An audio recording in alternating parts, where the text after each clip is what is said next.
bien, je vous retrouve aujourd'hui pour une nouvelle vidéo et je vous retrouve pour un style de vidéo que vous savez que j'adore faire, c'est les sorties du mois. Ça fait quelques temps que j'en ai pas fait. Et du coup, aujourd'hui je reviens pour les sorties du mois de juin. J'ai noté pas moins de 10 sorties je crois. Par rapport à certains mois, ça va, on n'a pas tant de suites de séries que ça. En tout cas pas des séries que moi j'ai commencé parce qu'il y en a pas mal qui sortent mais que je n'ai pas noté. Et ça va, moi je me dis, 9 ou 10 sorties pour moi, ça va. Sachant que je ne suis pas sûre de toutes les acheter bien sûr.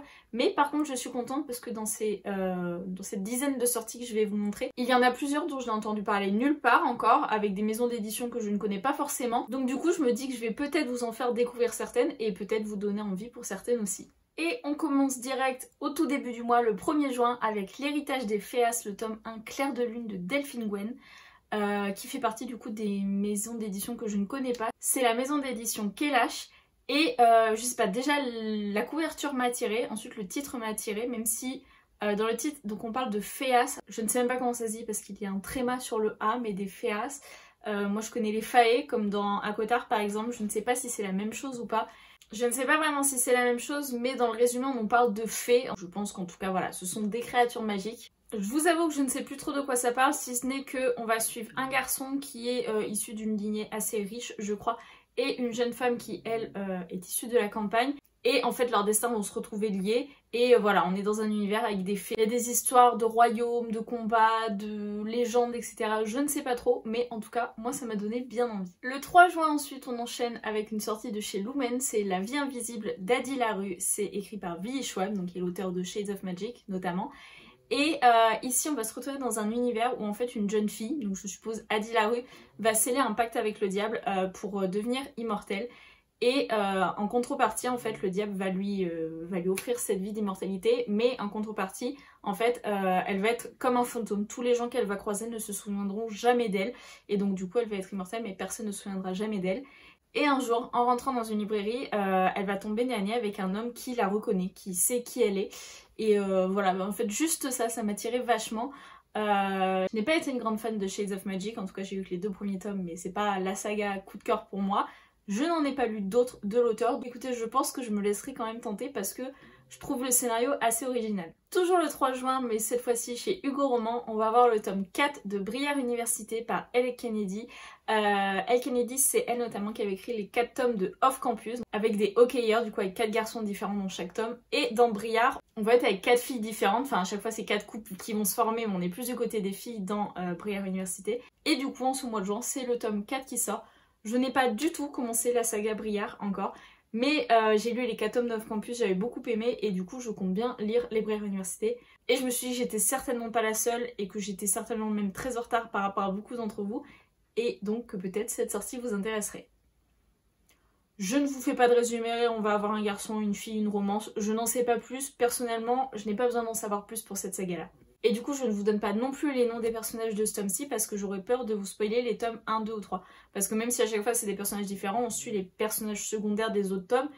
Donc du coup, si je vous dis le nom des 2 personnages, ça vous spoil un petit peu quand même. Ensuite, le 9 juin, on a Mystic Land, la légende des 5 reines qui sort. C'est écrit par Laia Lopez et Marta Alvarez. Là, pour le coup, c'est la couverture qui m'a tout de suite attirée. Elle est super colorée avec ses 5 petites fées. Là, je trouvais ça trop beau. Et pour ceux pour qui le nom Laia Lopez dirait quelque chose, en fait, c'est celle qui a écrit Strawberry Moon notamment. Je sais pas si vous aviez vu ce livre mi-roman, mi-graphique. En fait, dedans, il y a du récit et il y a également par moments des pages de BD qui reprennent le récit qui a été écrit précédemment. Je sais pas si c'est très clair. Je n'ai pas de maison d'édition pour ce roman-ci et en fait je ne suis même pas sûre qu'il sorte vraiment le 9 juin. Je pense que si parce que sur Booknote il était marqué le 9 juin. Mais quand j'ai été voir sur Cultura il y a quelques jours, il y était mais seulement en espagnol. Là je l'ai trouvé en français mais du coup je suis pas très sûre de mes informations. Mais bon, je vous l'ai mis quand même parce que quoi qu'il en soit, je pense qu'il va sortir très bientôt. Et dans cette histoire, tout ce que je me souviens et qui m'a appelé en fait, c'est qu'on va avoir plein de créatures magiques, des fées, des naïades, des farfadets, etc.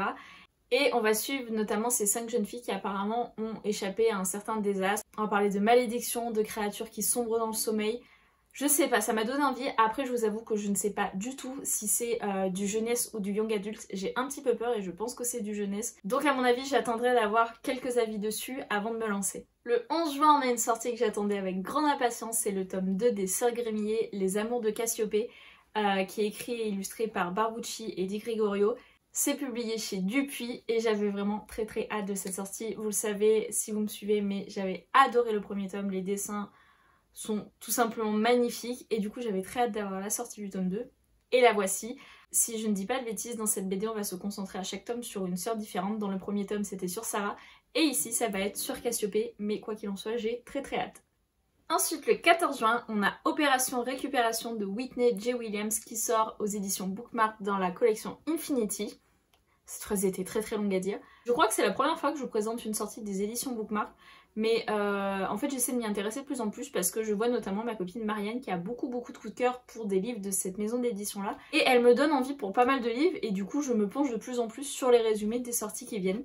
Et celui-ci m'a notamment tapé dans l'œil puisque ici...